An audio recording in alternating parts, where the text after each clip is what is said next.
টাকা দিয়ে জিতে যাবে। ও উম্মতে মুহাম্মাদরা, তোমরা ভেবো না মাহফিলে দরিদ্রতার কারণে 10 টাকা দিতে পারোনি হেরে যাবা। জেনে রাখো 5 ওয়াক্ত নামাজিরা, মহিলা এবং পুরুষরা, আল্লাহর নবী সাল্লাল্লাহু আলাইহি ওয়াসাল্লাম বলছে কিয়ামতের দিন বান্দার সর্বপ্রথম হিসেব হবে নামাজের। ফাইন সলুহাত, যার নামাজ ঠিক থাকবে সে নাজাতও পাবে, জিতেও যাবে। আর যার নামাজ ঠিক থাকবে না সে হেরেও যাবে, ধ্বংস।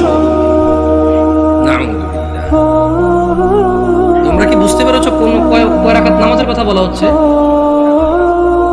আমি মনে সুন্নত পড়তে না করে দিছি না, ভিতির পড়তে না করে দিছি।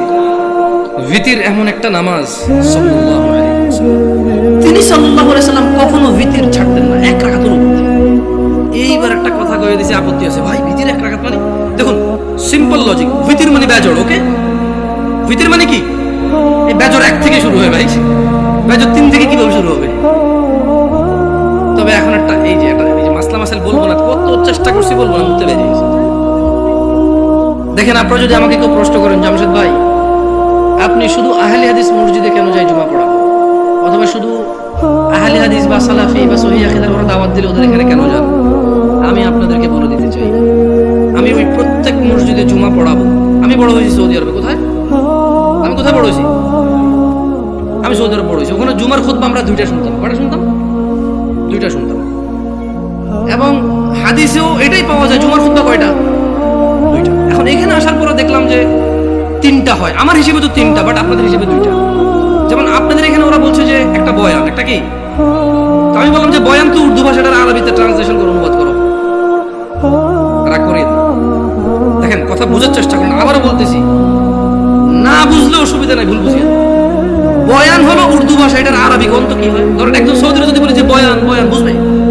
এটা কুয়েতি, এটা ইরাকি, এটা ফিলিস্তিনি, এটা সুরি, এটা ইমারাতি, এটা উম্মানি, ওদেরকে যদি বলে যে বয়ান বুঝবে? বলতে হবে কালাম আরবি, কালাম আরবি। বলবো যে আরবি কো, আরবি কো। আরবিতে বয়ানের আরবিটা কি? হ্যাঁ, খুতবা। আমিও তো তাই বলি, 3টা খুতবা দেন।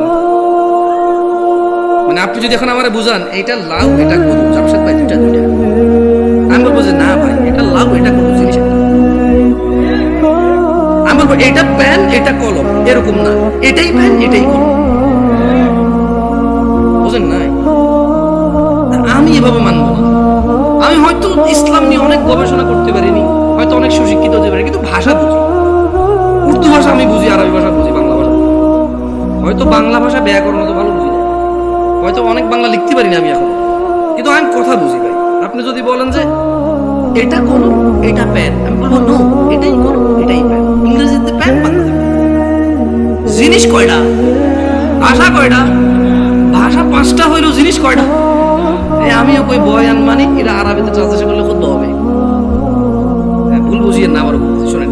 তো যদি আপনারা বলেন যে আপনাদের মসজিদে দাওয়াত দিবেন, আর যদি বলেন যে জামশেদ ভাই আপনার স্বাধীনতা আছে 2টা খুতবা দেবেন, তাহলে ইনশাআল্লাহ ঠিক 12:30টায় খুতবা শুরু করব। ইন্নাল হামদালিল্লাহি নাহমাদুহু ওয়া নাস্তাঈনুহু ওয়া নাস্তাহদি। শুরু করব আল্লাহর প্রশংসা দিয়ে। একটা আরবি আয়াত পড়ব, ওই আয়াতের অর্থ করব। একটা আরবি হাদিস পড়ব, ওই হাদিসের বাংলা ইনস্ট্যান্টই করব।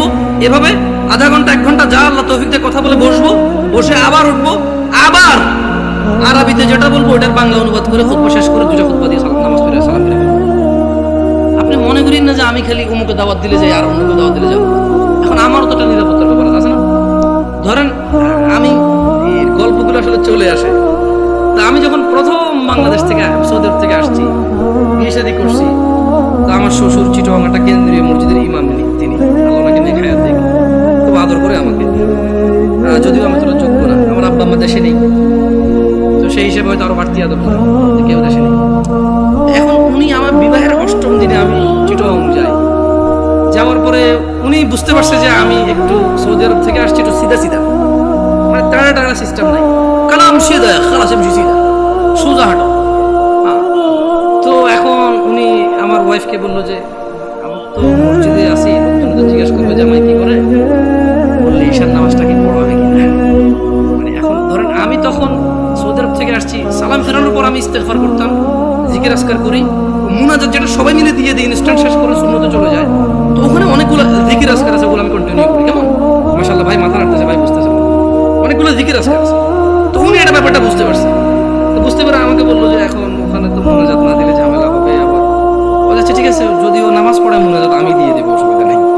তা আমি বললাম যে ঠিক আছে, অসুবিধা নেই, নামাজ পড়াতে অসুবিধা কোথায়, সবাই মুসলিম আলহামদুলিল্লাহ। কেউ কি কাউকে ফতোয়া দিতে পারবো এই কাফের মুশরিক? পারবে কেউ? তবে হ্যাঁ এটা বলতে পারবো যে আল্লাহর সাথে অংশীদারিত্ব করে সে মুশরিক। যে ইসলামে আল্লাহ নবী সাল্লাল্লাহু আলাইহি সাল্লাম কিছু বলে নাই, সে এটাকে দ্বীন মনে করে, সওয়াবের কাজ মনে করে সে বিদআত। Right or wrong? গেছি নামাজ পড়াইতে, তো নামাজ পড়াইছি, নামাজ পড়ানোর পর উনি মোনাজাত দিয়ে দিয়েছে, আমি চুপচাপ। তো আমার কথা হচ্ছে, আপনারা মনে করেন না যে দেখেন আমি গত বছর মাহফিল করেছি, আমাকে কওমি ভাইরা দাওয়াত দিয়েছে আলহামদুলিল্লাহ। আমি ওনারা সবাই দাওয়াত দিয়েছে দিন প্রচারের জন্য। কি প্রচারের জন্য? আমি ওখানে গেছি, কোরআন ও সুন্নাহর ভিতরে থেকে কথা বলছি। আমি দেখলাম যে আমাকে কেউ কিছু বলে না আলহামদুলিল্লাহ। কি থেকে কথা বলছি? কোরআন ও সুন্নাহ থেকে কথা বলছি। আমি কারোর নাম ধরে ধরে দোষ দেই নাই, আমি কারো বাপ মা তুলে কথা বলি নাই, আমি নেতা নেত্রী তুলে কথা বলি নাই। আমি কথা বলছি যে আল্লাহ বলেছে এটা। যেমন আমি যদি এখন বলি আল্লাহর সাথে শিরিক করিও না, ওয়াইজ ক্বালা লুকমান লিবনিহি ওয়া হুয়া ইয়াইযু ইয়া বুনাইয়া লা তুশরিক বিল্লাহ ইন্নাশ শিরকা লাযুলমুন আযীম। আর স্মরণ করুন, লুকমান উপদেশ দিতে গিয়ে তার ছেলেকে বলেছে, হে আমার বৎস, তুমি আল্লাহর সাথে শিরিক করিও না। নিশ্চয়ই আল্লাহর সাথে শিরিক করা সবচাইতে জঘন্যতম অপরাধ। ইন্নাল্লাহা লা ইয়াগফিরু আন ইউশরিকা বিহি ওয়া ইয়াগফিরু মা দুনা যালিকা লিমান ইয়াশা ওয়া মান ইউশরিক বিল্লাহ ফাকাদ ইফতারা ইসমান আযীমা। নিশ্চয়ই আল্লাহ ক্ষমা করে না শিরিক ছাড়া, নিশ্চয় আল্লাহ শিরিককে ক্ষমা করে না। এছাড়া মানুষের এ টু জেড যত গুনাহ আছে সব গুনাহ ক্ষমা করে দেয়। ওয়া মান ইউশরিক বিল্লাহ, যেই ব্যক্তি আল্লাহর সাথে শিরিক করলো, ফাকাদ ইফতারা ইসমান আযীমা, সে পৃথিবীর জঘন্যতম মহাপাপ রটনা করলো। আমি যদি বলি আনাস ইবনে মালিক রাদিয়াল্লাহু আনহু عن النبي صلى الله عليه وسلم قال يقول الله تعالى